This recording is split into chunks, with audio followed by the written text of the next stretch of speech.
চলো বন্ধুরা, আবার একটা নতুন রেসিপি নিয়ে তোমাদের মাঝে চলে এলাম। তো তোমরা দেখতে থাকো। তারপরে এখানে বেগুন ভাজা রেসিপি চাপা দিয়ে দিলাম, বুঝতে পারছো? আর এদিকে ফুলকপি কাটা আছে, ফুলকপি কেটেছি, আলু টমেটো কাটতে করে। তো চলো বন্ধুরা,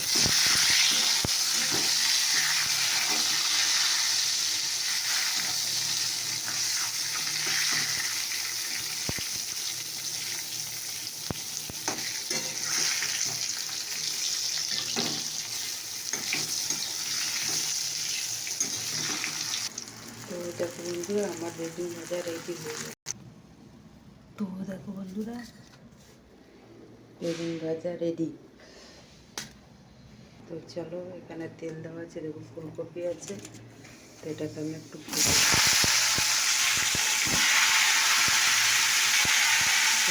একটু ভেজে নেবো আমি।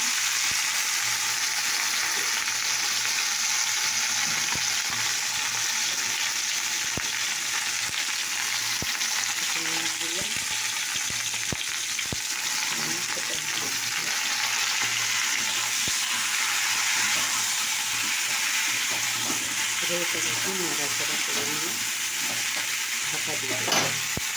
তো দেখো বন্ধু, এখানে আটা আছে, আর একটু হলুদ দিলাম, হলুদ,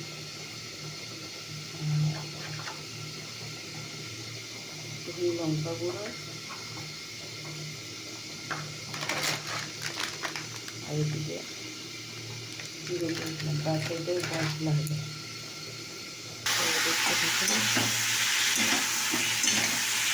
একটু ভেজে নিতে একটু ভাজা হয়েছে।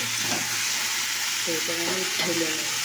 দেখো আমার ফুলকপি ভাজাটা নামিয়ে নিচ্ছি। দেখো বন্ধুরা, আমি কয়েকটা কিন্তু তেল 5 তেজপাতা দিয়ে দিয়েছি।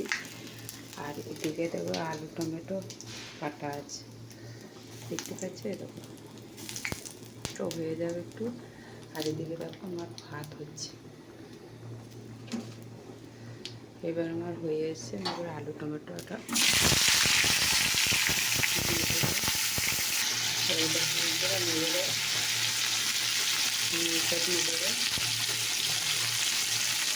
পরিমাণ যেমন খাবো তাকে আমি নিয়ে দেবো। এইটাতে আমার আলুটা একটু নেওয়া হয়ে গেছে। দোকানে দেখো বান মাঝে ছিল, সেটা দিয়ে দিলাম এর মধ্যে। তো দেখো বন্ধুরা, করছি। এবার যে ফুলকপিটা ভাজছিল সেটা আমি দিয়ে দেবো।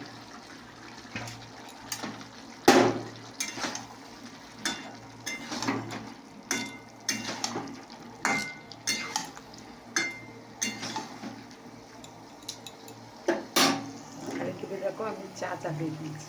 চায়ের সঙ্গে আছে চিনি আর এটা তোমরা দেখতে দেখো বন্ধুরা, আমার এবার ভেতরে জল দিয়ে দিচ্ছি।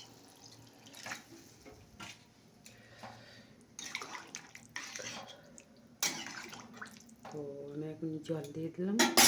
এবার আমি ঢাকা দিয়ে দেবো। এদিকে দেখো আমার চা রেডি হয়ে গেছে।